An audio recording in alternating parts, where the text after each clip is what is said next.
ഭക്ഷണത്തെ തെരഞ്ഞെടുത്ത് കഴിക്കുക. ശരീരത്തിന് ദോഷം ചെയ്യുന്ന ഭക്ഷണങ്ങൾ ഉപേക്ഷിക്കാൻ തയ്യാറാവുക. തണുത്തതും ചൂടുള്ളതും ദയവേദങ്ങൾ ഒന്നിച്ച് കഴിക്കരുത്. അതൊക്കെ നോമ്പിൽ വരുന്ന ഫസാദുകളാണ്. നോമ്പ് കാലത്ത് ഈ ഫസാദൊക്കെ വരും. നല്ല തണുത്ത ജ്യൂസ് കുടിച്ച് ഏതായാലും പലഹാരം കഴിക്കില്ല, ഒരു ഗ്ലാസ്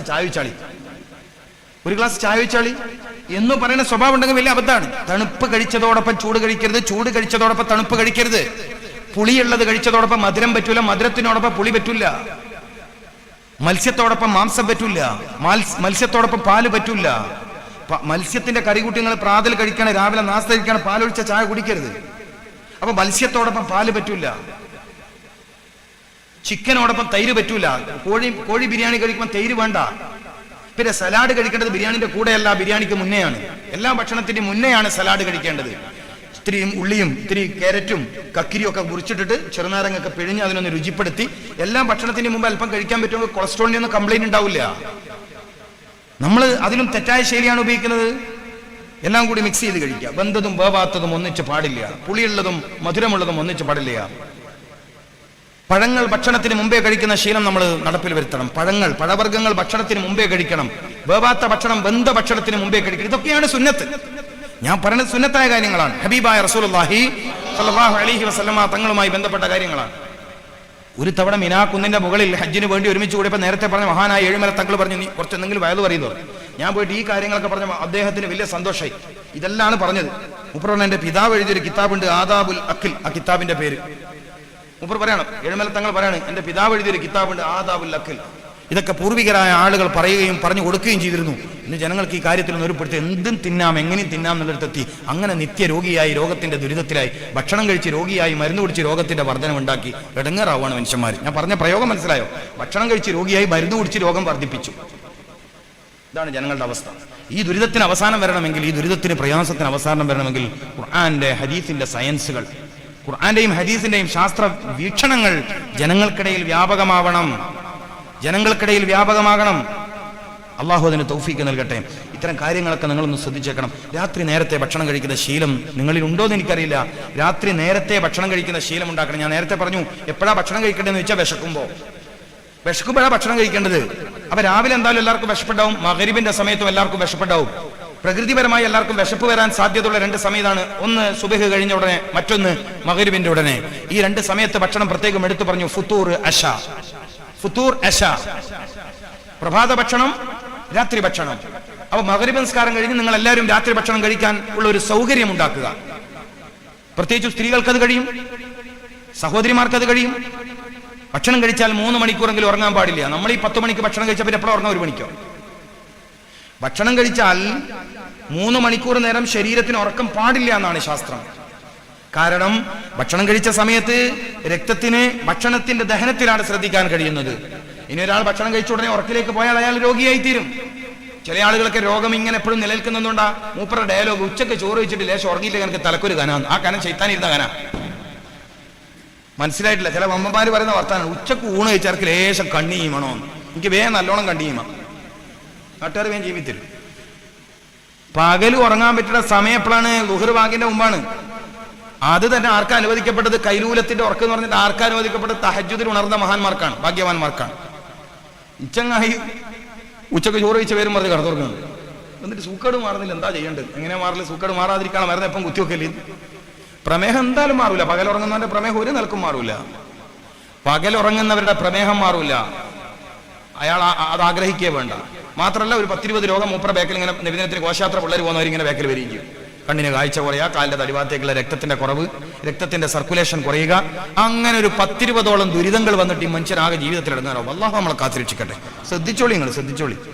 കാര്യങ്ങൾ കേട്ടിട്ട് മാത്രം കാര്യമില്ല. തൗഫീഖ് അള്ളാഹു തരട്ടെ, അള്ളാഹു തൗഫീഖ് തരട്ടെ, അള്ളാഹു നമുക്ക് തൗഫീഖ് പ്രദാനം ചെയ്യട്ടെ.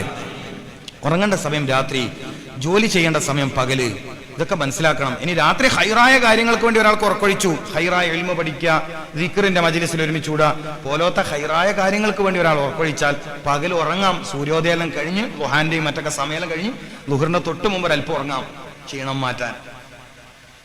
അത് ഹൈറായ കാര്യത്തിന് അത് പ്രത്യേകം സൂക്ഷിക്കണം. കല്യാണത്തിന്റെ തലേന്ന് ഉറക്കൊഴിഞ്ഞാലല്ല, അങ്ങനെ ഒരു ഉറക്കൊയ്യലൊന്നും ദീനിന്റെ അടിയില്ല. കല്യാണത്തിന്റെ തലേന്ന് ഉറക്കൊയ്യൽ, മൈലാഞ്ചിന്റെ ഉറക്കൊയ്യൽ, മനസ്സിലായില്ലേ? അപ്പൊ ആ കാര്യം നിങ്ങൾ മനസ്സിലാക്കണം. അസ്റിന് ശേഷം പ്രത്യേകം ശ്രദ്ധിക്കണം. അപ്പൊ രാവിലെ ഭക്ഷണം കഴിക്കുക, രാത്രി ഭക്ഷണം കഴിക്കുക, രാത്രി ഭക്ഷണം ഉപേക്ഷിക്കരുതെന്ന് പ്രത്യേക റസൂൽ പറഞ്ഞു. രാത്രി ഭക്ഷണത്തെ നിങ്ങൾ ഉപേക്ഷിക്കരുതെന്ന് മുഹമ്മദ് റസൂൽ. അത് നിങ്ങളിലേക്ക് വാർദ്ധക്യത്തെ വലിച്ചു കൊണ്ടുവരും. രാത്രി ഭക്ഷണത്തെ ഉപേക്ഷിക്കുന്നത് വാർദ്ധക്യത്തെ നിങ്ങളിലേക്ക് വലിച്ചുകൊണ്ടിരും. നിങ്ങൾ ചെറിയ പ്രായമാണ്, വയസ്സന്മാരെ സ്വഭാവം വരും, ശരീരത്തിന്റെ ശക്തി ഇല്ലാണ്ടാവും. അപ്പൊ രാത്രി ഭക്ഷണം ഉപേക്ഷിക്കാൻ പല ചില സ്ത്രീകൾക്കിടയിൽ അങ്ങനെ ചില തെറ്റായ വിശ്വാസമുണ്ട്. തടി കൂടുന്നു എന്ന് പേടിച്ച് രാത്രി ഭക്ഷണം കഴിക്കില്ല. തടി കൂടുന്നു എന്നതാണ് അവർ പറയുന്ന ന്യായം. എന്നിട്ട് പകല് നല്ലോണം വെച്ച് വാട്ടുകയും ചെയ്യും. അതിന് വലിയ അളവൊന്നും ഉണ്ടാവില്ല. അതിന് വലിയ അളവുണ്ടോ? ഇല്ല. രാത്രി ഭക്ഷണം ഉപേക്ഷിക്കരുത്, പ്രഭാത ഭക്ഷണവും ഉപേക്ഷിക്കരുത്. ഇത് രണ്ടും വലിയ അപകടമാണ്. ആ കാര്യം നിങ്ങൾ ശ്രദ്ധിക്കണം. ധാന്യങ്ങൾ കഴിക്കുമ്പോൾ തവിട് കളയാത്ത ധാന്യങ്ങൾ പറ്റുമെങ്കിൽ നിങ്ങൾ ഉപയോഗിക്കുക. പറ്റാത്തവരോട് നമുക്കിത് പറയാന്നല്ലാതെ മൈദ പരമാവധി ഭക്ഷണത്തിൽ നിന്ന് ഒഴിവാക്കി. കേരളത്തിൽ പ്രമേഹത്തെ വർദ്ധിപ്പിച്ചത്, ഗൾഫുകാരെ രോഗികളാക്കിയത് മൈദയുടെ ഫുഡാണ്. ഗൾഫുകാരനെ രോഗിയാക്കിയത് കുബൂസാണ്. ഓൻ അവസാനം ഒരു ബുദ്ധൂസ് വരുന്നാന്നില്ലേ എല്ലാം മതിയാക്കിയിട്ട്. എന്താ കാര്യം? രാത്രി ജോലിയെല്ലാം കഴിഞ്ഞ് കുടുംബക്കാർ എപ്പോഴും നെയ്ച്ചോറ് ഇറച്ചിക്കറിയും അല്ലേ, പിള്ളേർ ബിസ്ക്കറ്റ്. എന്താണ് ഗൾഫുകാരന്റെ ഇവിടുത്തെ ജീവിതം? കുടുംബത്തിന്റെ അവനോ അവിടുത്തെ ജീവിതം എന്താണ്? പാവം. ഇങ്ങനെ അട്ടിക്കട്ടിൽ ഒരുത്ത തായാലും ഒരുത്ത മുകളിൽ. തായാലുള്ള നാടനും സ്വപ്നം കണ്ടിട്ട് ഇങ്ങനെ എണീച്ച് പോയാൽ തല മുകളിൽ കുത്തിയിട്ട് സിക്കുകാരന്റെ മുഴ തലക്ക് അമ്മാതിരി കട്ടുമല ഇവൻ കിടക്കണ് ഗൾഫിൽ. രാവിലെ ചായ ഉണ്ടോ? രാവിലെ ചായ ഒന്നുമില്ല. എണീച്ചോളെ പല്ലേച്ചോളെ പണിക്കുവന്ന വഴിക്കുന്ന അസീറും സാൻഡ്വിച്ചും കിട്ടി. നാട്ടിൽ വന്ന പോലെ ഷെയ്ഖ് റാഷിന്റെ പുതിയാപ്പിള്ള കളിയാ കളിക്കുക. ക്ലീൻ സേവലാക്കി കാറ് വാടക എടുത്തിട്ട് നാട്ടിൽ വന്ന ഇവന്റെ കളി കണ്ടില്ലേ? സാരില്ല, അപ്പം കളിക്കട്ടെ, എനിക്കൊരു സന്തോഷം കിട്ടുന്ന കാര്യമില്ല, ഞാൻ കുറ്റപ്പെടുത്തുന്നത്. പക്ഷെ അവന്റെ അവിടുത്തെ ജീവിതം വളരെ വിഷമാണ്. അത് ഇവിടുത്തെ കുടുംബക്കാർ മനസ്സിലാക്കണം, നാട്ടുകാർ മനസ്സിലാക്കണം. വലിയ വിഷമാണ്. 98% ആളുകളും ചെറിയ ജോലി ചെയ്ത് വക്കാലകളിൽ, ഗ്രോസറികളിൽ വളരെ പ്രയാസം. പെരുന്നാളിന് വരെ ലീവില്ല പാവങ്ങൾക്ക്. പെരുന്നാളിന് ലീവില്ലാത്ത ദുനിയാവിൽ ആരെങ്കിലും? എന്നിട്ട് ഇവിടുന്ന് സ്കൂൾ 2 ദിവസം പൂട്ടിയില്ലെങ്കിൽ ഫേസ്ബുക്കിൽ എഴുത്ത്. ഓണത്തിന് കുറേ ലീവ്, ക്രിസ്മസിന് കുറേ ലീവ്, നമ്മളെ പെരുന്നാൾക്ക് മാത്രം 2 ലീവ്. ഗവൺമെന്റിന് ഒരു എഴുത്താ ചെറുപ്പക്കാരുടെ. എന്റെ അറബി നാട്ടിൽ എനിക്ക് ജോലിക്ക് ലീവ് ഉണ്ടാ? എന്റെ അറബി നാട്ടിൽ എന്നിട്ട് സർക്കാർ പെരുന്നാൾക്ക് 2 ലീവ് ആസി കൊടുത്തില്ലെങ്കിൽ അതിന് ചീത്ത. ക്രിസ്മസിന് 10 ലീവ് കൊടുക്കണില്ലേ? ചോദ്യം. ക്രിസ്മസിന് 10 ലീവ് കൊടുക്കണില്ലേ? ഓണത്തിന് 10 ലീവ് കൊടുക്കണില്ലേ? കൊടുത്തോട്ടോ പെരുന്നാൾക്ക് ലീവ് വേണ്ടെന്ന് നമ്മളെ അഭിപ്രായം. ഒന്നും വേണ്ട, വിട്ട് പുതിയ കുപ്പായിട്ടാണ് സ്കൂളിൽ പോകാം. ഈ പുതിയ കുപ്പായം വാങ്ങാൻ വേണ്ടി പൈസ വന്നാൽ നോക്കുക. ഓനക്ക് അന്നും പക്കാലെ പണിയാണ്, സൈക്കിളിലെ മുകളിൽ ഇങ്ങനെ ഓടാണ്. അങ്ങനെ കഷ്ടപ്പെട്ടുണ്ടാക്കിയ പൈസ നാട്ടിലേക്ക് വരുന്നു. അള്ളാഹു അവർക്കൊക്കെ ആഫിയത്ത് പ്രദാനം ചെയ്യട്ടെ, ദീർഘായുസ് കൊടുക്കണേ തമ്പുരാന്. വലിയ പ്രയാസമാണ്, വലിയ പ്രയാസമാണ്. അവരെ കുടുംബക്കെ സമ്പത്ത് വളരെ അവരെ മക്കളൊക്കെ വളരെ സൂക്ഷിച്ചു വേണം. ഉപ്പ ഗൾഫിലാണെങ്കിലും എങ്ങനെയെങ്കിലും ജോലി എന്താണെന്ന് അറിയണം. എല്ലാവരും പാലസിൽ ജോലിയൊന്നും കിട്ടുന്ന ആളെന്നല്ലേ? എല്ലാവരും മറ്റേ യൂസുഫ് അലി ഒന്നല്ല, ഗഫാർ മുഹമ്മദ് അലി ഷെട്ടി ഒന്നല്ല. എല്ലാവരും പലരും സാധാ ഗ്രോസറിയിൽ, ബക്കാലയിൽ പണിയെടുത്ത് ഒഴിവുള്ള സമയത്ത് വേറെയും പണിയെടുക്കും. പാർക്കിലൊക്കെ പോയിട്ട് റീചാർജ് കൂപ്പൺ വിൽക്കുക. എന്താ മനസ്സിലാക്കിയത്? എന്നിട്ട് പള്ളിക്കാർ പിരിവ് ഓൻ്റെ അടുത്ത് പോകാം, മാഷിൻ്റെ അടുത്ത് പോകില്ല. സ്കൂളിൽ നിന്ന് ഓനിക്ക് ഓണത്തിന് ലീവിന് വരെ പൈസ ആയിരിക്കും സ്കൂളിലെ മാഷിന്. ഓൻ്റെ അടുത്ത് പിരിവിനൊന്നും വരിങ്ങനെ പോകില്ല. ഗൾഫുകാരൻ വന്നവാ ഓൻ്റെ പൈസ തീരുന്നതിന് മുമ്പ് പോണേ, ബന്ധപാട് റെസീറ്റ് അതിന് ക്ലിയർ ആയിട്ട് വലിയൊരു നീളമുള്ള റെസീറ്റ് ഓനിക്ക് കൊടുക്കാനുണ്ടാവും. നാട്ടുകാർക്ക് ചെറിയ റെസീറ്റാണ് കൊടുക്കുക. പലരും വലിയ പ്രയാസത്തിലാണ്. അപ്പൊ ഇതെല്ലാം ഞാൻ പറഞ്ഞു വന്നത് മൈദ ഭക്ഷണത്തെ കുറിച്ച് പറഞ്ഞപ്പോഴാണ് ഗൾഫ് വന്നുപോയത്. മൈദ ഭക്ഷണം ഒഴിവാക്കുക. വീടുകളിൽ മൈദ വാങ്ങൂല്ല എന്ന് പ്രതിജ്ഞ എടുക്കുക. ഞാനിപ്പോൾ എത്രയോ കാലമായിട്ട് മൈദ പൈസ കൊടുത്ത് വാങ്ങാറില്ല. എത്രയോ കാലമായിട്ട് നമ്മൾ ഉപേക്ഷിക്കണം. ഇനി വാങ്ങണമെങ്കിൽ തന്നെ എന്തെങ്കിലും നോട്ടീസ് ഒട്ടിക്കാനോ അല്ലെങ്കിൽ വേറെ എന്തെങ്കിലും ചുമേൻ്റെ പെയിന്റ് അടിക്കാനായിട്ട് വാങ്ങും. മൈദനെ കൊണ്ട് പെയിന്റ് അടിക്കാൻ കഴിയില്ലെന്നു അല്ലേ? അതിലെന്തെങ്കിലും പശ ചേർത്തിട്ട് ഇനി പെയിന്റ് അടിക്കാൻ പറ്റുന്ന ഒരു ടെക്നിക്ക് കിട്ടുമെന്ന് ആലോചിക്കണം. ഈ ഉൽപ്പാദിപ്പിക്കുന്ന തീർന്നല്ല, കച്ചവടക്കാർക്കും ജീവിക്കണ്ടേ. മൈദ ഞാൻ തിന്നൂല്ല എന്ന് തീരുമാനിക്കണം. മൈദ ഭക്ഷണം ഞാൻ തിന്നൂല എന്ന് തീരുമാനിക്കണം. അള്ളാഹു തൗഫീഖ് ചെയ്യട്ടെ. ചെറുപ്പക്കാര് പ്രത്യേകിച്ചും ഹോട്ടലുകളിൽ കയറിയാൽ പൊറോട്ട കഴിക്കില്ല എന്ന് എൻ്റെ യുവാക്കൾ തീരുമാനിക്കണം. അങ്ങനെ ഒരു സമൂഹം ഇവിടെ വളർന്നാൽ പ്രമേഹത്തെക്കുറിച്ച് പഠിക്കേണ്ടില്ല, കിഡ്നി രോഗത്തെക്കുറിച്ച് പഠിക്കേണ്ടില്ല, കരൾ രോഗത്തെക്കുറിച്ച് പഠിക്കേണ്ടില്ല. ധൈര്യമായി മുന്നോട്ട് പോവാം. അതിഥികളൊക്കെ സൽക്കരിക്കുമ്പോൾ ഇജാതി മോശം ഭക്ഷണം വിളമ്പരുത്. അത് വലിയൊരു മാന്യതാണെന്ന് കരുതരുത്. ചില വീടുകളിൽ ഒരുപാട് ഭക്ഷണങ്ങൾ വിളമ്പ്, അതിന്റെ കൂടുതൽ പൊറോട്ട ഉണ്ടാവും. കണ്ണൂരൊക്കെ ഈ പുതിയാപ്പിളിന്റെ ആളുകളൊക്കെ സൽക്കരിക്കുന്ന വലിയ സംഭവമാണ്. ഉച്ചക്കാണ് ആൾ വരുമെങ്കിലും സുബി കൊടുക്കേണ്ട ഭക്ഷണം മുതൽ തലേന്ന് പിറ്റന്നാൾ കൊടുക്കേണ്ട ഭക്ഷണം വരെ അതിലുണ്ടാവും. അജാതി വിഭവങ്ങൾ ഉണ്ടാക്കും. അതിഥികളെ സൽക്കരിക്കുന്നതിൽ ഇസ്രാഫ് വിഷയമല്ല, പരമാവധി കൊടുക്കണം. അതിഥികളോട് തിന്നാൻ പറയണം. ആതിഥേയന്റെ സന്തോഷത്തിന് വേണ്ടി അല്പം ഭക്ഷണം കഴിക്കലും അനുവാദമുണ്ട്. ഒരു വീട്ടിൽ നമ്മൾ ഗസ്റ്റായി പോയി, ആ ആതിഥേയന് മനസ്സിന് വിഷമം വരും എന്ന് പേടിയുണ്ടെങ്കിൽ ഒരല്പം ഭക്ഷണം കഴിക്കണം. അല്ലാത്ത സമയത്ത് ഭക്ഷണം ചുരുക്കാനാ മതം പറഞ്ഞത്. എന്ന് പറഞ്ഞ് വയറെന്ന് പറയാൻ പറ്റരുത്. അങ്ങനെ ഒരു ചാൻസ് ഉണ്ടല്ലേ എന്നും നിങ്ങൾ കരുതരുത്. സാധാരണ കഴിക്കുന്നതിനേക്കാൾ അല്പം ഭക്ഷണത്തെ നിനക്ക് കൂട്ടാം. നിന്റെ ആതിഥേയൻ, നിന്നെ സൽക്കരിക്കുന്നവന്റെ മനസ്സിന്റെ സന്തോഷത്തിന് വേണ്ടി. അതും റമദാനാണെങ്കിൽ പറ്റില്ല. നീ റമദാനിലാണ് നിന്റെ അതിഥിയെ നീ ഒരാളെ നോമ്പ് തുറക്കാൻ വിളിച്ചു, നീ നോമ്പ് തുറക്കാൻ വിളിക്കപ്പെട്ട വ്യക്തിയോട് നല്ലോണം തിന്നെന്ന് പറയരുത്. കാരണം എന്തേ? നോമ്പുകാലത്ത് പൊതുവേ തന്നെ ഭക്ഷണം കുറക്കേണ്ട സമയമാണ്. നോമ്പ് തുറക്കാൻ വന്ന അതിഥിയോട് നീ തിന്ന് എന്ന് പറയൽ സുന്നത്തില്ല. അല്ലാത്ത അതിഥിയോട് കുറച്ചുകൂടി കഴിക്കുക എന്ന് പറയൽ പ്രത്യേക സുന്നത്തുണ്ട്. മനസ്സിലാക്കേണ്ട കാര്യമാണ്. നോമ്പ് തുറയുടെ വിഷയത്തിലാണെങ്കിൽ അതില്ല, അല്ലാത്ത സമയത്ത് അതുണ്ട്. ഇതൊക്കെ മനസ്സിലാക്കി മുന്നോട്ട് പോകാൻ അല്ലാഹു സുബ്ഹാനഹു വ തആല നമുക്ക് തൗഫീക്ക് നൽകട്ടെ. ഈ കാലഘട്ടത്തിൽ പല പ്രയാസകരമായ രോഗങ്ങളും ഭക്ഷണത്തിൽ നിന്നും, ഭക്ഷണത്തിന്റെ തെറ്റായ ഉപയോഗത്തിൽ നിന്നും, മാലിന്യം കലർന്ന ഭക്ഷണത്തിൽ നിന്നും, മായം കലർന്ന ഭക്ഷണത്തിൽ നിന്നും ഉണ്ടായതാണ് എന്ന് തിരിച്ചറിയുക. ജീവിതശൈലി രോഗങ്ങൾ എന്ന് പ്രത്യേകിച്ചും ഈ കാലഘട്ടത്തിലെ പല പ്രയാസകരമായ രോഗങ്ങളെക്കുറിച്ചും വൈദ്യശാസ്ത്ര രംഗത്തുള്ള ആളുകൾ പറയുന്നത് എന്തുകൊണ്ടാണ് എന്ന് ചോദിച്ചാൽ, ജീവിതശൈലി രോഗങ്ങൾ പലപ്പോഴും മായം കലർന്ന ഫുഡുകൾ കഴിക്കേണ്ടി വരുന്നു, മ്ലേച്ഛമായ ഫുഡുകൾ കഴിക്കേണ്ടി വരുന്നു, വിരുദ്ധ ആഹാരങ്ങൾ കഴിക്കേണ്ടി വരുന്നു എന്നിത്യാദി കാര്യങ്ങൾ ഉപേക്ഷിച്ചാൽ തന്നെ പരമാവധി ആരോഗ്യത്തോടെ നമുക്ക് മുന്നോട്ട് പോകാൻ കഴിയും. അല്ലാഹു സുബ്ഹാനഹു വ തആല തൗഫീക്ക് നൽകട്ടെ എന്ന് പറഞ്ഞ് ഞാൻ 11 മണി കഴിഞ്ഞു പോയി, സമയം നോക്കിയില്ല. 11 മണി കഴിഞ്ഞു പോയി, സമയം ദീർഘിച്ചു പോയോ എന്ന് എനിക്ക് പേടിയുണ്ട്. ഞാൻ തൽക്കാലം വിട വാങ്ങുകയാണ്. എന്നോട് ഉസ്താദ് പറഞ്ഞു എന്തെങ്കിലുമൊക്കെ സംശയം ചോദിക്കാനൊക്കെ ഉണ്ടെങ്കിൽ അവസരം കൊടുക്കണം. 11:05 ഇനിയിപ്പോൾ സംശയം ചോദിച്ചിട്ട് ഇനി എപ്പോഴാണ് തീരാന്ന് അറിയില്ല. നിങ്ങൾക്ക് താല്പര്യമുണ്ടെങ്കിൽ ഞാൻ എത്ര നേരം നിൽക്കും, എനിക്കിതൊരു വിഷയമല്ല. കാരണം ഇത് എപ്പോഴും തന്നെയാണല്ലോ പരിപാടി. അതുകൊണ്ട് ഞാൻ നിൽക്കും. ഇനി ബുദ്ധിമുട്ടാണെന്നുണ്ടെങ്കിൽ തൽക്കാലം നമുക്ക് സദസ്സ് പിരിയാം. നല്ലൊരു കാര്യമാണ്. ഒരു പരിധിവരെ ഒരുപാട് പഠിക്കാൻ പറ്റുന്ന കാര്യങ്ങൾ പറഞ്ഞു എന്നാണ് ഞാൻ വിശ്വസിക്കുന്നത്. അതിൽ കുറവ് വന്നു പോയെങ്കിൽ നിങ്ങൾ പൊരുത്തപ്പെടുക, ന്യൂനത വന്നു പോയെങ്കിൽ നിങ്ങൾ പൊരുത്തപ്പെടുക. നിങ്ങൾ പ്രതീക്ഷിച്ചത്ര കാര്യങ്ങൾ പറഞ്ഞിട്ടില്ല എന്ന് തോന്നുന്നുവെങ്കിലും നിങ്ങൾ പൊരുത്തപ്പെടണം. ഞാൻ പരമാവധി ചില കാര്യങ്ങൾ നമ്മുടെ ജീവിതത്തിൽ കൂടുതലായി ബന്ധപ്പെടുന്ന കാര്യങ്ങളൊക്കെ പറഞ്ഞിട്ടുണ്ട്. എന്ന് വെച്ചാൽ എല്ലാം പറഞ്ഞിട്ടും ഇല്ല എന്ന് എനിക്കും അറിയാം. സമയം ദീർഘിച്ചു പോയി, തൽക്കാലം നിർത്തുകയാണ്. അതെ, നിർത്തല്ലേ?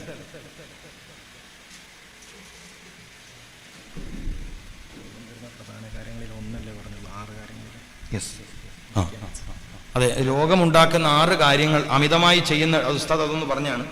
6 കാര്യങ്ങൾ ഒരാളുടെ ജീവിതത്തിൽ അമിതമായി ചെയ്യുമ്പോഴാണ് അയാൾ രോഗിയാകുന്നത്. മിതമായി ചെയ്യുമ്പോൾ രോഗിയാവില്ല. അതിലൊന്ന് ഭക്ഷണം അമിതമായി കഴിക്കലാണ്. അതിനെക്കുറിച്ചാണ് പറഞ്ഞു വന്നത്. ഭക്ഷണത്തിന്റെ കാര്യങ്ങളാണ് പറഞ്ഞത്, തീർന്നിട്ടൊന്നുമില്ലെങ്കിലും. രണ്ടാമത്തത് അമിതമായ സംസാരം കൊണ്ടാണ് മനുഷ്യൻ രോഗിയായിത്തീരുക. വെറുതെ ഇരുന്ന് സംസാരിക്കാന്നുള്ളൊരു ശീലം നമുക്കുണ്ട്. ഒന്നും പണിയില്ലെങ്കിൽ എവിടെയെങ്കിലും പോയിരുന്ന അങ്ങനെയൊന്നും ഇല്ല എന്നാണ്. ആ ഒരു പ്രകൃതത്തിലല്ല മനുഷ്യരെ സൃഷ്ടിക്കപ്പെട്ടത്. ഇപ്പം അസറിന് ശേഷം സംസാരിക്കാം. പലർക്കും രോഗങ്ങൾ ഉണ്ടാകുന്നത് അസറിന് ശേഷമുള്ള സംസാരം കൊണ്ടാണ്. ഞാൻ നേരത്തെ പറഞ്ഞു രാത്രി സംസാരിക്കാം. ഇശായിന് ശേഷമുള്ള സംസാരം, ഭൗതികപരമായ കാര്യങ്ങൾ പറയാൻ അനുവാദമില്ലാത്ത സമയമാണ് ബഅദൽ ഇശാ. ബഅദൽ ഇശാ ഭൗതിക കാര്യങ്ങൾ സംസാരിക്കാൻ പാടില്ല. ഒരുപാട് പ്രശ്നങ്ങളും മാനസിക സംഘർഷം, ശരിയായ ഉറക്ക് ലഭിക്കൂല. നമ്മളിങ്ങനെ ഭൗതികപരമായ വീടെടുക്കേണ്ടയോ, കച്ചവടം ഉഷാറാക്കേണ്ടയോ, കല്യാണം കഴിക്കേണ്ടതോ, അങ്ങനെ എന്തെങ്കിലും ജീവിതത്തിൽ രസം കിട്ടുന്നതോ സുഖം കിട്ടുന്നതോ ആയ കാര്യങ്ങൾ പറഞ്ഞ്, അല്ലെങ്കിൽ നഷ്ടങ്ങൾ വന്നതിന്റെ ദുഃഖങ്ങൾ പങ്കുവെച്ച് ഇശായിന് ശേഷം സംസാരിച്ചാൽ അതിന്റെ സംഘർഷത്തിലാണ് മനസ്സുണ്ടാവുക. ആ സംഘർഷകരമായ അവസ്ഥയിൽ പോയി കടന്ന വേഗമൊന്നും ഉറക്ക് കിട്ടൂല. അപ്പൊ സംസാരം എന്നത് ആവശ്യമുള്ള കാര്യങ്ങൾ മാത്രം പറയുകയും അനാവശ്യ കാര്യങ്ങളിൽ നിന്ന് വിട്ടുനിൽക്കും വേണം. സംസാരം കൊണ്ട് വേഗം ക്ഷീണം വരുന്നത് ഹൃദയത്തിന് തന്നെയാണ്. 4 കാര്യങ്ങൾ നിന്റെ ഹൃദയത്തെ ക്ഷീണിപ്പിക്കുമെന്ന് ഇബ്നു സീന റഹ്മത്തുള്ളാഹി അലൈഹി പറഞ്ഞു. ഇബ്നു സീന റഹ്മത്തുള്ളാഹി എന്ന് പറഞ്ഞ വലിയ മെഡിക്കൽ സയന്റിസ്റ്റാണ്, വലിയ വൈദ്യശാസ്ത്ര പണ്ഡിതൻ. 4 കാര്യങ്ങൾ നീ ഉപേക്ഷിക്കണം, അത് നിന്റെ ഹൃദയത്തെ തളർത്തിക്കളയും. അതിലൊന്ന് സംസാരമാണെന്ന് മഹാനായ ഇബ്നു സീന റഹ്മത്തുള്ളാഹി അലൈഹി. അപസ്മാര രോഗിയോട് പ്രത്യേക ഉപദേശം, നീ കൂടുതൽ സംസാരിക്കരുത്, കാരണം ഹൃദയത്തിന് തളർച്ച വരും. ഹാർട്ട് രോഗിയോടുമുള്ള ഉപദേശം സംസാരം ചുരുക്കണം. ഹൃദ്രോഗ സംബന്ധമായ ചികിത്സയിലുള്ള രോഗികൾ, ഹാർട്ട് ഓപ്പറേഷൻ കഴിഞ്ഞ രോഗികളൊക്കെ ICUയിൽ ഇട്ടിട്ട് ഡോക്ടേഴ്സ് എന്തിനാ ലോക്ക് ചെയ്യണത്? രോഗിയോട് സംസാരിക്കരുത് എന്ന് പറയുന്നത്. അല്ലെങ്കിലേ ചങ്ങായി കൂടുതൽ സംസാരിച്ചിട്ടാണ് രോഗം വന്നിരിക്കുന്നത്. ഇനിയിപ്പോൾ ഓപ്പറേഷൻ ചെയ്ത സമയത്തും നീ വല്ലാണ്ട് സംസാരിച്ച പ്രയാസമാണ്. രോഗിയെ സന്ദർശിച്ചാൽ വേഗം മടങ്ങണം. എന്തുകൊണ്ടാണ് അങ്ങനെ പറഞ്ഞത്? നീ വെറുതെ വർത്താനം പറഞ്ഞത് ചങ്ങായിര് സൂക്കേട് കൂടും. രോഗിനെ കാണാൻ പോയാൽ അസ്സലാമു അലൈക്കും പറയാം, അസ്അലുല്ലാഹൽ അലീം റബ്ബിൽ അർശിൽ അദീം യശ്ഫി, ദ്വാർക്ക് ദ്വാർന്നിട്ട് നിനക്ക് ആഫിയത്തുണ്ടാവട്ടെ, അള്ളാഹുവിന്റെ രോഗത്തിന് ശമനം തരും, ഇൻഷാ അല്ലാഹ് പിന്നെ എപ്പോഴെങ്കിലും കാണാം എന്ന് പറഞ്ഞ് വരണം. പലരും ഇതല്ല ചെയ്യണത്. കുറച്ചേരം ഇരുന്ന് സംസാരിച്ച് ചില ആളുകൾ മൂപ്പറെ സൽക്കരിക്കുകയും ചെയ്യും. ചായ തരട്ടെ, വെള്ളം തരട്ടെ. രോഗിനെ കാണാൻ പോയ ചായയും വെള്ളം കൊടുക്കുക. ഇപ്പൊ മരിച്ചെടുത്തുണ്ട്, ചില വീടുകളിലൊക്കെ മരിച്ചെടുത്ത് സൽക്കാരം. ഇവിടെ ഉണ്ടോ അറിയില്ല. മരിച്ച അന്ന് മരിച്ച വീട്ടിൽ കുടുംബത്തിന്റെ മുറ്റത്ത് വെച്ചിട്ട് സൽക്കാരം വിളമ്പാണ്. എങ്ങനെയാ കഴിയുന്നതെന്ന് അറിയില്ല. കിതാബിലൊക്കെ നമ്മൾ പഠിച്ചത് അയൽവീട്ടിൽ നിന്നാണ് ഇവർക്ക് ഭക്ഷണം കൊടുക്കേണ്ടത്. ആർക്ക്? മരിച്ച വീട്ടിന്റെ ആളുകൾക്ക്. ആരാ ഭക്ഷണം കൊടുക്കേണ്ടത്? അയൽപക്കത്തുള്ള ആളാണ്. ഇപ്പൊ എന്താ കാണുന്നത്? മരിച്ച പേർക്ക്. ഞാനൊരു സ്ഥലത്ത് പോയി കണ്ട കാഴ്ചയാണ്. എന്തൊരു കുതിരത്താണ് ഈ മനുഷ്യന്മാരെ എന്ത് ദീനായി ഉണ്ടാക്കണത്. മരിച്ച് മയ്യത്ത് വീട്ടിൽ നിന്ന് എടുത്തതിന് ശേഷമാണ് ഞാൻ എത്തിയത്. അപ്പം പള്ളിയിൽ പോയി നിസ്കാരത്തിൽ കൂടി മറവ് ചെയ്തതിന് ശേഷം വീട്ടുകാരെ ആശ്വസിപ്പിക്കുക എന്നുള്ള സുന്നത്തായ കാര്യത്തിൽ വന്ന് ഇരിക്കും ചായ കുടിക്കുന്നു എന്നോട്. എനിക്ക് സംശയം ഇത് മരിച്ച പോലെയല്ലേ. ഈ ഫസാദൊക്കെ ആരപ്പം നിർത്താന്നുള്ള വേലം ആരാ നിർത്തുക? ഇവിടെ നിന്ന് ഇല്ലാന്ന് തോന്നുന്നു. അതുകൊണ്ട് നിങ്ങളിങ്ങനെ നോക്കണത്. ചില സ്ഥലത്തുണ്ട്. അന്നത്തെ ദിവസം അതിന്റെ പിറ്റന്നൊക്കെ അയൽവീട്ടുകാരാണ് ഭക്ഷണം കൊടുക്കേണ്ടത്. ഓക്കെ, ഞാൻ പറഞ്ഞത് സംസാരത്തെക്കുറിച്ച്. സംസാരം അമിതമായാൽ രോഗമുണ്ട്, പ്രത്യേകിച്ചും ഹൃദയ രോഗമുള്ളവർ, അപസ്മാര രോഗമുള്ളവരെന്ന് സംസാരിക്കരുത്, സൂക്ഷിക്കണം. അസറിന് ശേഷം തർക്കം വരാൻ സാധ്യതയുള്ള സംസാരം വലിയ ഡേഞ്ചറാണ്. തർക്കം വരാൻ സാധ്യതയുള്ള വിഷയങ്ങൾ നിങ്ങൾ അസറിൽ ചർച്ചക്കെടുക്കരുത്, പെട്ടെന്ന് ഫിത്ന ഉണ്ടാവും. സംസാരത്തെക്കുറിച്ച് ഒരുപാട് കാര്യങ്ങൾ പഠിക്കാനുണ്ട്. ഏതായാലും സംസാരം ഹൃദയത്തെ തളർത്തും. മൂന്നാമത്തെ കാര്യം അമിതമായ ഉറക്കമാണ്. അമിതമായ ഉറക്കവും ശരീരത്തിന് രോഗം വരും. ഞാൻ ചിലതൊക്കെ നേരത്തെ തന്നെ പറഞ്ഞു. പകലുറക്കം പാൻക്രിയാസിന്റെ സെല്ലുകൾക്ക് ഇൻസുലിൻ ഉൽപ്പാദിപ്പിക്കാനുള്ള കഴിവില്ലാണ്ടാകും. ശ്വാസകോശത്തിൽ കഫം തിങ്ങ പോലത്തെ പ്രയാസം വരും. കഫം തിങ്ങ, ശ്വാസമുട്ട് രോഗികൾ, കഫജന്യ രോഗമുള്ളവരൊന്നും പകല് തീരെ ഉറങ്ങാൻ പാടില്ല. ഉറങ്ങേണ്ടത് രാത്രിയാണ്, ഉണരേണ്ടത് രാവിലെ നേരത്തെ തന്നെ ഉണരണം. അപ്പം അമിതമായ ഉറക്കം കൊണ്ടും മനുഷ്യൻ രോഗിയായിത്തീരും. പലർക്കും അങ്ങനെ രോഗം വന്നിട്ടുണ്ട്. അസറിന് ശേഷമുള്ള ഉറക്കം അതിശക്തമായ മാനസിക രോഗം മുതൽ ഭ്രാന്ത് വരെ എത്താൻ സാധ്യതയുണ്ട്. അസറിന് ശേഷമുള്ള ഉറക്കം, അങ്ങനെ ഒരുപാട് കാര്യങ്ങൾ ശ്രദ്ധിക്കാൻ. അമിതമായ ഉറക്കവും രോഗമാണ്. പിന്നെ പറഞ്ഞത് അമിതമായ ജോലിയാണ്, ഓവർ ടൈം ജോലിയും. ഗൾഫുകാരെ രോഗികളാക്കിയത് ഓവർ ടൈം ജോലിയാണ്. രാവിലെ മുതൽ രാത്രി വരെ ജോലി ചെയ്യരുത്. രാവിലെ മുതൽ രാത്രി വരെ ജോലി. വസ്സാലി റഹ്മത്തുള്ളാഹി തങ്ങൾ പറഞ്ഞിരിക്കുന്നത് രാവിലെ സൂര്യൻ ഉദിക്കുന്നതിന് മുമ്പ് ജോലിക്കിറങ്ങുക. സൂര്യന്റെ ചൂട് അന്തരീക്ഷത്തിൽ നിന്ന് മായുന്നതിന് മുമ്പ്, സൂര്യ ചൂട് അന്തരീക്ഷത്തിൽ നിന്ന് നീങ്ങുന്നതിന് മുമ്പ് ജോലി മതിയാക്കണം. അടുക്കള ജോലികളൊക്കെ സ്ത്രീകൾ മഗ്രിബിന് മുമ്പ് തന്നെ തീർക്കണം. മഗ്രിബ് കഴിഞ്ഞാലും പത്തിരി ഉണ്ടാക്കുക, കറിവെക്കുക പോലത്തെ ജോലികൾ ദയവ് ചെയ്ത് സഹോദരിമാർ ചെയ്യരുത്. ജോലിക്ക് പറ്റിയ സമയമല്ല, ജോലിക്ക് പറ്റിയ സമയമല്ല. അമിതമായ ജോലി, അസമയത്തുള്ള ജോലി, ഇതൊക്കെ മനുഷ്യനെ രോഗിയാക്കും. അപ്പൊ അമിതമായ ജോലി മസിലുകൾക്ക്, പേശികൾക്ക്, നരമ്പുകൾക്കൊക്കെ തകർച്ച വരാനും ക്ഷീണം വരാനും ഇത് കാരണമാകും. അപ്പൊ എന്തെല്ലാം പറഞ്ഞു? അമിത ഭക്ഷണം, അമിത സംസാരം, അമിത ഉറക്കം, അമിതമായ ജോലി, അമിതമായ ജോലി. പിന്നെ ഒരു രോഗം വരുന്ന കാരണം പറഞ്ഞത് അമിതമായ വിശ്രമം. ജോലിയേ ഇല്ല, ഗൾഫിൽ വിസക്ക് കാത്തിട്ട് നിൽക്കുകയാണ് ഇയാള്. വിസക്ക് കൊടുത്തിട്ടുണ്ട്, അപ്പൊ വിസ കിട്ടുന്നവരെ വെറുതെ ഇരിക്കുകയാണ്. പള്ളിയിൽ പോയിരിക്കും, വീടിന്റെ അവിടെ പോയിരിക്കും, പുരക്കൊന്നിരിക്കും, അങ്ങനെ ഒരു ദിവസം തീർക്കും. അങ്ങനെ തീർക്കണം എത്ര ഉണ്ട്. ഇയാൾ ശരീരം ഇളകണില്ല, വിയർപ്പ് പോകുന്നില്ല, ശരീരത്തിൽ അടിഞ്ഞുകൂടിയ ദുർമേധസ് പോണില്ല. ശരീരത്തിൽ അടിഞ്ഞുകൂടിയ ദുർമേധസ് പോണ്ടേ? വ്യായാമങ്ങളില്ലാത്ത ജീവിതം. പലപ്പോഴും സഹോദരിമാരൊക്കെ രോഗികളായി പോകുന്നതിന്റെ ഒരു പ്രധാന കാരണം ഇന്ന് ശരീരം ഇളകിയുള്ള ജോലി ചെയ്യാൻ സ്ത്രീകൾക്ക് ചാൻസ് ഇല്ല. പല വീടുകളിലും അലക്കാൻ മെഷീനായി, അരക്കാൻ മെഷീനായി, വെള്ളം കോരേണ്ടതില്ല, അതിനും മെഷീനായി, എല്ലാം മെഷീനായപ്പോ ശരീരം ഇളകിയുള്ള ജോലി ഇല്ലാണ്ടായി. ശരീരം ഇളകിയുള്ള ജോലി കുറഞ്ഞാൽ ദുർമേധസ്സുകൾ, ശരീരത്തിലെ ചില മോശം കൊഴുപ്പുകൾ അടിഞ്ഞുകൂടി രോഗത്തിലേക്ക് നയിക്കും. അമിത വിശ്രമം. മിതമായി എപ്പോഴും ജോലി ചെയ്യണം. അള്ളാഹു തൗഫീഖ് നൽകട്ടെ. 5 കാര്യമേ ഞാൻ സാധാരണ എല്ലാ സ്ഥലത്തും പറയാറുള്ളൂ. ഒരു കാര്യം ബാക്കി വെക്കലാണ്. അത് നിങ്ങൾ അറിയുന്നതിൽ ബുദ്ധിമുട്ടുള്ളതൊന്നുകൊണ്ടല്ല, എല്ലാവർക്കും അത് ആവശ്യമില്ലാത്തതുകൊണ്ടാണ് ഞാനത് പറയാത്തത്. അപ്പൊ ഏതായാലും അള്ളാഹു ഖൈറിലാക്കി തരട്ടെ. എല്ലാ കാര്യത്തിലും അള്ളാഹു റഹ്മത്തിലും ബർക്കത്തിലുമായി ജീവിക്കാൻ അള്ളാഹു നിങ്ങൾക്ക് തൗഫീഖ് നൽകുമാറാവട്ടെ. നമുക്കിങ്ങനെ ഒരുമിച്ച് കൂടാൻ അവസരം ഉണ്ടായി. കുറച്ചെങ്കിലും നമ്മൾ ഒരുപക്ഷെ ജീവിതത്തിൽ ശ്രദ്ധിക്കാത്ത കാര്യങ്ങൾ പഠിക്കാൻ കഴിഞ്ഞു എന്നാണ് ഞാൻ വിശ്വസിക്കുന്നത്. അങ്ങനെ മനസ്സിലാക്കാൻ കഴിഞ്ഞിട്ടുണ്ടെങ്കിൽ അത് ജീവിതത്തിൽ പകർത്താൻ അള്ളാഹു സുബ്ഹാനഹു വ തആല തൗഫീഖ് നൽകുമാറാവട്ടെ. ഇനിയൊന്നും പറയണ്ടോ?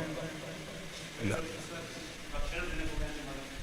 ഭക്ഷണം, നല്ല ചോദ്യം, വളരെ നല്ല ചോദ്യം. അൽഹംദുലില്ലാ, വളരെ നല്ല ചോദ്യം. ഭക്ഷണത്തിന്റെ കൂടെ വെള്ളം കുടിക്കാൻ പറ്റുമെന്നാണ് ചോദ്യം. കുലു വഷ്റബു, തിന്നുക പിന്നെ വെള്ളം കുടിക്കുക എന്നുള്ളതാണ് ഖുർആൻ പറഞ്ഞിരിക്കുന്നത്. തിന്ന് ബുദ്ധിമുട്ടൊന്നും ഇല്ലെങ്കിൽ ഒരു 10 മിനിറ്റ് കഴിഞ്ഞ് വെള്ളം കുടിക്കുന്നതാണ് കൂടുതൽ നല്ലത്. ഒരു 20 മിനിറ്റ് വരെ ഗ്യാപ്പ് ഇടാൻ പറ്റുമെങ്കിൽ എക്സ്ട്രാ നന്നായി. നിങ്ങൾ ഭക്ഷണം കഴിച്ചു, ഒരു 20 മിനിറ്റ് കഴിഞ്ഞ് വെള്ളം കുടിക്കാൻ പറ്റുമെങ്കിൽ ഏറ്റവും നന്നായി. ഇനി ഒരാൾക്ക് ഭക്ഷണം കഴിച്ച് വെള്ളം കുടിക്കണം, ഒരു പ്രശ്നമില്ല. ചെറിയ ചെറിയ വിഷമങ്ങൾ അതിനെ കൊണ്ടുവരും. ഇപ്പം നമ്മൾ യാത്ര ചെയ്യാണ്, 20 മിനിറ്റ് ഇവിടെ വെയിറ്റ് ചെയ്യാനും കഴിയില്ല, ഹോട്ടലിലാണ് ഭക്ഷണം കഴിക്കുന്നത്. അപ്പോൾ ഒരു 20 മിനിറ്റ് അവിടെ നിന്ന കാര്യം അവതാളത്തിലാണ്, ഇത്തിരി വെള്ളം കുടിച്ചെന്നുള്ളത് വലിയ പ്രയാസമൊന്നും വരില്ല. പക്ഷെ അതൊരു പതിവാകരുത്. സ്ഥിരമായി വീട്ടിൽ നിന്നൊക്കെ ഭക്ഷണം കഴിക്കുകയാണെങ്കിൽ ഭക്ഷണം കഴിച്ച് ഏറ്റവും ചുരുങ്ങി ഒരു 10 മിനിറ്റ് എങ്കിലും ഗ്യാപ്പ് വെക്കണം. ഭക്ഷണത്തിന്റെ മുന്നേ വെള്ളം കുടിക്കാതിരിക്കലും പ്രത്യേകിച്ചും നല്ലതാണ്. മനസ്സിലായില്ലേ? അതേസമയം കുളിക്കുന്നതിന് മുമ്പ് ഒരു ഗ്ലാസ് പച്ചവെള്ളം കുടിക്കുന്നത് നല്ലതാണ്. നമ്മളിപ്പോൾ കുളിക്കാൻ പോവാണ്, അതിന് മുമ്പ് ഒരു ഗ്ലാസ് പച്ചവെള്ളം കുടിക്കുന്നത് നല്ലതാണ്. വിഷയം മനസ്സിലാവുണ്ടോ? അതേസമയം ഭക്ഷണത്തിന് ശേഷം ഗ്യാപ്പ് ഒരു 10 മിനിറ്റ് എങ്കിലും വെക്കാൻ പറ്റുന്ന ആളുകൾ വെക്കണം. 20 മിനിറ്റ് ഉണ്ടായാൽ ബെറ്ററായി. അതാണ് അതിൻ്റെ ഒരു ശൈലി. ഭക്ഷണം കഴിക്കുക പിന്നെ വെള്ളം കുടിക്കുക. അങ്ങനെ ഒരു അർത്ഥം കൂടി കുലു വഷ്റബു എന്ന ഒരു ആയത്തിലുണ്ട്. ഇസ്ലാമിൽ രോഗം വരാതിരിക്കാൻ ഖുർആനിൽ എന്തെങ്കിലും പറഞ്ഞോ എന്ന് ചോദിച്ചപ്പോൾ മഹാനായ ഇമാം റംലി റഹ്മത്തുള്ളാഹി അലൈഹി ഓതിയ ആയത്ത് അതാണ്. രോഗം വരാതിരിക്കാൻ ഖുർആൻ എന്തെങ്കിലും പ്രതിരോധ മാർഗം പറഞ്ഞിട്ടുണ്ടോ എന്ന ചോദ്യത്തിന് മഹാനായ ഇമാം റംലി റഹ്മത്തുള്ളാഹി അലൈഹി പറഞ്ഞ മറുപടി കുലു വഷ്റബു വലാ തുസ്രിഫു. ഒരുപാട് വ്യാഖ്യാനങ്ങളുള്ള ഒരു ആയത്താണ്. ഞാൻ ആ വിഷയത്തിലേക്ക് പോയിട്ടില്ല, അത്യാവശ്യമുള്ള കാര്യങ്ങൾ മാത്രമേ പറഞ്ഞിട്ടുള്ളൂ. ഏതായാലും എനിക്ക് ആ ചോദ്യം വളരെ ഇഷ്ടപ്പെട്ടു. അൽഹംദുലില്ലാ, നമുക്ക് ആവശ്യമുള്ള ഒരു കാര്യമാണ് ചോദിച്ചിരിക്കുന്നത് കേട്ടോ. വേറൊന്നുമില്ലല്ലോ?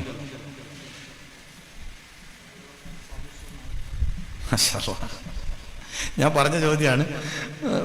നോമ്പ് തുറക്കുമ്പോൾ സമൂസ തിന്നാൻ പറ്റുമെന്നാണ് ചോദിക്കണത്. ഞാൻ എന്താ മറുപടി പറയാ? ഞാൻ പറഞ്ഞു, നോമ്പ് മുറിക്കുമ്പോൾ എല്ലായിടത്തും വ്യാപകമായിട്ടുള്ള ഒരു പലഹാരമാണ്. അറബ് നാട്ടിലുണ്ട്, ബാംഗ്ലൂരുണ്ട്, കേരളത്തിലുണ്ട്. കേരളത്തിൽ ഇപ്പാണ് സമൂസ നോമ്പ് മുറിയിൽ വന്ന, മുമ്പില്ല. പഴയ ഞാനിപ്പോൾ ഒരു 10-15 കൊല്ലം മുമ്പേ ബാംഗ്ലൂരായിട്ട് പരിചയമുണ്ട്. 15-18 കൊല്ലം മുമ്പ് തന്നെ ബാംഗ്ലൂർ പരിചയമുണ്ട്. അന്നേ ഞാൻ കാണുന്ന നോമ്പ് സമയത്ത് സമൂസ അവിടെ പ്രധാനമാണ്. അറബികൾക്കിടയിലും സമൂസ പ്രധാനമായി കാണുന്നുണ്ട്, മനസ്സിലായില്ലേ? പക്ഷെ നോമ്പ് മുറിക്കുന്ന സമയത്ത് തിന്നാൻ പറ്റുമോ എന്ന് വെച്ചാൽ ഇപ്പൊ ഞാൻ എന്താ പറയാ, അതിലിപ്പോ മൈദ ഉണ്ട്, അപ്പൊ ഞാൻ പാടില്ല എന്നല്ലേ പറയൂ? മൈദന്റെ അല്ലാത്ത സമൂസ തിന്നോളി, അങ്ങനെ ഉണ്ടാക്കാൻ പറ്റുമോ? പിന്നെന്താ ഞാൻ പറയാ? ചോദ്യം അങ്ങനത്തെ ആയിപ്പോയി. നോമ്പ് മുറിക്കണ സമയത്ത് സമൂസ തിന്നാൻ പറ്റുമെന്ന്. അതിൽ മൈദ ഉണ്ട്, അതേസമയം ഉള്ളിയൊക്കെ ചേർത്ത മസാലകളാണ് അതിൻ്റെ ഉള്ളിലുള്ളത്, അല്ലേ? അതിനത്രയും എനിക്ക് ഉത്തരം പറയാൻ കഴിയുള്ളൂ, വേറെ ഉത്തരം പറയാൻ കഴിയില്ല. നല്ലതല്ല, നരമ്പ് തളർച്ച രോഗം വരാൻ സാധ്യത ഉണ്ട്. ഭക്ഷണത്തിന് ശേഷം കുളിച്ച് ശരീരത്തെ തണുപ്പിച്ച് പാകമാക്കിയിട്ട് ഭക്ഷണത്തിലേക്ക്, അതാ പറഞ്ഞ ശുദ്ധിയോടുകൂടി, പ്രത്യേകിച്ച് വലിയ ശുദ്ധിയൊക്കെ ഉണ്ടെങ്കിൽ, അത് നല്ല ചോദ്യങ്ങളാണ് വരുന്നത്. വലിയ ശുദ്ധിയൊക്കെ ഉണ്ടെങ്കിൽ ഭക്ഷണത്തിലേക്ക് പോകാൻ പാടില്ല. വലിയ ശുദ്ധിയൊക്കെ ഉള്ള സമയത്ത്, ഹൈലിന്റെ കാര്യമല്ല പറയണത്, ജനാബത്തിന്റെ കാര്യമാണ് പറയുന്നത്. ശാരീരിക ബന്ധത്തിന് ശേഷം ദേഹശുദ്ധീകരണം ഇല്ലാതെ ഭക്ഷണത്തിലേക്ക് പോകാൻ പാടില്ല. അത് പ്രത്യേകിച്ചും ശ്രദ്ധിക്കേണ്ട കാര്യമാണ്. അപ്പൊ കുളിച്ച് ഭക്ഷണം കഴിക്കുന്നതാണ് നല്ലത്. എവിടെയോ ഒരു നാട്ടിൽ ഞാൻ കേട്ടു, തിന്നിട്ട് കുളിക്കുന്നവനെ കണ്ടാ കുളിക്കണം. അതിവിടെ ഉണ്ടോന്ന് അറിയില്ല. തിന്നിട്ട് കുളിക്കുന്നവനെ കണ്ടാ കുളിക്കണം എന്തോ ലക്ഷണക്കേടാണ് അതിന്റെ അർത്ഥം. പോട്ടെ, തീർന്നില്ല, ഇനി നമ്മൾ നിർത്താം അല്ലേ? അൽഹംദുലില്ലാഹ്, അല്ലാഹു എല്ലാത്തിനും ബർക്കത്ത് ചെയ്യട്ടെ. അൽഹംദുലില്ലാഹി റബ്ബിൽ ആലമീൻ, അൽഹംദുലില്ലാഹി റബ്ബിൽ ആലമീൻ, അൽഹംദുലില്ലാഹി റബ്ബിൽ ആലമീൻ. അല്ലാഹുമ്മ സ്വല്ലി അലാ സയ്യിദിനാ മുഹമ്മദിൻ വഅലാ ആലി സയ്യിദിനാ വമൗലാനാ മുഹമ്മദ്. റഹ്മാനായ റഹീമായ അല്ലാഹുവേ, ഞങ്ങളുടെ ഈമാൻ നീ വർദ്ധിപ്പിച്ചു തരണേ അല്ലാഹ്. ആഫിയത്തും വർദ്ധിപ്പിച്ചു തരണേ തമ്പുരാനെ. സർവ്വ രോഗങ്ങളിൽ നിന്നും ഞങ്ങൾക്ക് നീ ശിഫ നൽകണേ അല്ലാഹ്. സർവ്വ മുസീബത്തിൽ നിന്നും, ബലായിൽ നിന്നും, ഫിത്നയിൽ നിന്നും, ഷർറുകളിൽ ഞങ്ങളെല്ലാവരെയും കാത്തുരക്ഷിക്കണേ തമ്പുരാനെ. അള്ളാഹ്, ഞങ്ങൾ ജീവിച്ചിരിക്കുന്ന മുഴുവൻ ഉലമാഇനും ആഫിയത്തും ദീർഘായുസ്സും ഇൽമിലും ഹിൽമിലും ഹിക്മത്തിലും ബർക്കത്തും പ്രദാനം ചെയ്യണേ അല്ലാഹ്. അവരുടെ ജീവിതത്തിന്റെ കാര്യങ്ങൾ നീ പ്രത്യേകിച്ചും വിശാലമാക്കി കൊടുക്കണേ തമ്പുരാനെ. അള്ളാഹുവേ, ഞങ്ങളിൽ വയസ്സായ ഒരുപാട് ആളുകളുണ്ട്. അവരുടെ ശരീരത്തിന് ആഫിയത്തും മനസ്സിന് റാഹത്തും ജീവിതത്തിൽ സലാമത്തും ചൊരിഞ്ഞു കൊടുക്കണേ അല്ലാഹ്. ഞങ്ങളുടെ ചെറുപ്പക്കാരായ യുവതി യുവാക്കൾക്ക് അസഹാബുൽ കഹ്ഫിനെ അനുഗ്രഹിച്ചതുപോലെ അനുഗ്രഹിക്കണേ തമ്പുരാനെ. അള്ളാഹുവേ, ഞങ്ങളുടെ കുട്ടികളെ ഇൽമും ഈമാനും ദീനും, ഇസ്മായിൽ നബിയെ പോലെ ദീനിന്റെ കാര്യത്തിൽ, ഇബ്രാഹിം നബി അലൈഹി ഇസ്ലാമിനെ അനുസരിച്ച് ഇസ്മായിൽ നബിയെ പോലെ ഞങ്ങളുടെ മക്കളെ നീ ദീന്റെ കാര്യത്തിൽ ഞങ്ങൾക്കാക്കി തരണേ അല്ലാഹ്. അള്ളാഹുവേ, ഞങ്ങളുടെ ഉമ്മമാരെ, ഞങ്ങളുടെ പെങ്ങന്മാര്, ഭാര്യമാര്, പെൺമക്കള്, ഞങ്ങളുമായി ബന്ധമുള്ള മുഴുവൻ സ്ത്രീകളെയും റാഹത്തിലും സന്തോഷത്തിലും വിജയത്തിലും ആക്കണേ തമ്പുരാനെ.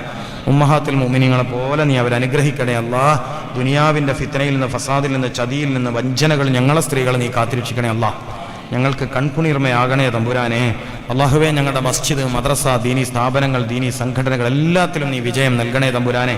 അതുപോലെ ഞങ്ങളുടെ കച്ചവട സ്ഥാപനങ്ങൾ, ഞങ്ങളുടെ കൃഷിയിടങ്ങൾ, ഞങ്ങളുടെ വീടുകൾ, ഞങ്ങളുടെ വഴികൾ എല്ലാത്തിലും നിന്റെ റഹ്മത്തും ബർക്കത്തും സലാമത്തും ചൊരിയണേ അല്ലാഹ്. അള്ളാഹുവേ, ഞങ്ങൾ മരിച്ചുപോയ ഒരുപാട് ആളുകളുണ്ട്, അവർക്ക് നീ മഗ്ഫിറത്ത് കൊടുക്കണേ തമ്പുരാനെ.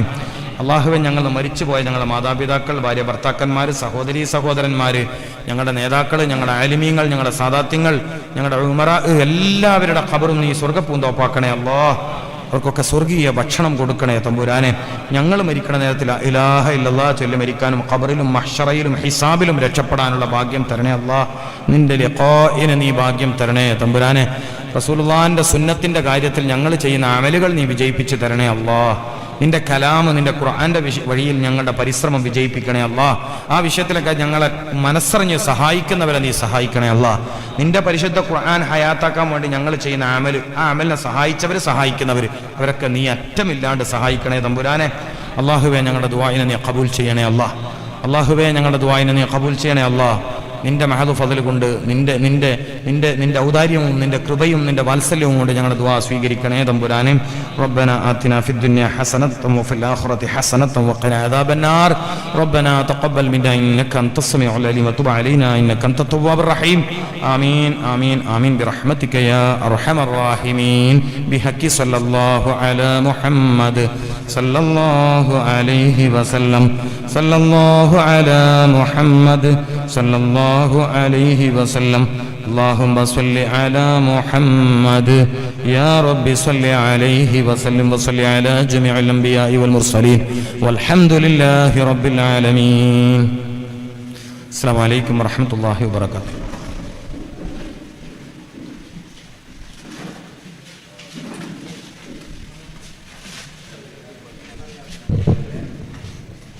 السلام عليكم. ഇതുവരെ വളരെ നല്ല രീതിയിൽ നമുക്ക് ക്ലാസ് എടുത്തു തന്ന ഉസ്താദ് ജലീൽ ദാരിമി അവറുകൾക്കും ഇവിടെ ഉദ്ഘാടന കർമ്മം നിർവഹിക്കുകയും ദുആ ചെയ്യുകയും സ്വാഗതം പറയുകയും ചെയ്തു. അതുപോലെ നമ്മുടെ ഈ വേദിയിൽ അതിഥികളായി എത്തിയവർക്കും ബഹുമാനപ്പെട്ട ഹിറ ഖാദ്രാജി, അതുപോലെയുള്ള മറ്റു നേതാക്കൾ, ഓൾഡ് സ്റ്റുഡൻസിൻ്റെ എല്ലാ ഭാരവാഹികൾ, ജമാഅത്ത് പ്രസിഡന്റ് നമ്മുടെ മുഹമ്മദ് ഹാജി അവറുകൾ, അതുപോലെ തന്നെ എല്ലാ നേതാക്കൾക്കും, നാട്ടുകാർക്കും, ഒറ്റവാക്കിൽ ഉമ്മമാർക്കും, അതുപോലെ തന്നെ ഈ പരിപാടി ഓൺലൈനിൽ നൽകുവാൻ KL14 ഇതിൻ്റെ എല്ലാ അണിയറ ശില്പികൾക്കും, സൗണ്ട്സ് ഒരുക്കി തന്നവർക്കും, അതുപോലെ നമ്മുടെ ഈ പരിപാടിക്ക് വേണ്ടി ഫാന് ചെയറെല്ലാം ഉണ്ടാക്കി തന്ന നമ്മുടെ സഹോദരനും എല്ലാവർക്കും ഒറ്റവാക്കിൽ നന്ദികൾ രേഖപ്പെടുത്തിക്കൊണ്ട് ഈ യോഗം പിരിച്ചുവിട്ടതായി അറിയിക്കുന്നു. അസ്സലാമു അലൈക്കും.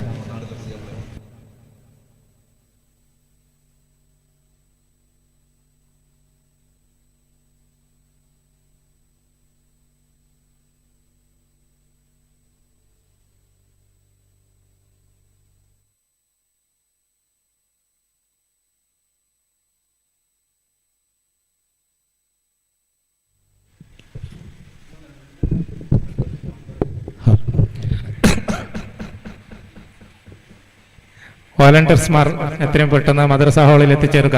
വോളണ്ടിയർമാർ എത്രയും പെട്ടെന്ന് മദ്രസ ഹാളിലേക്ക് വരിക.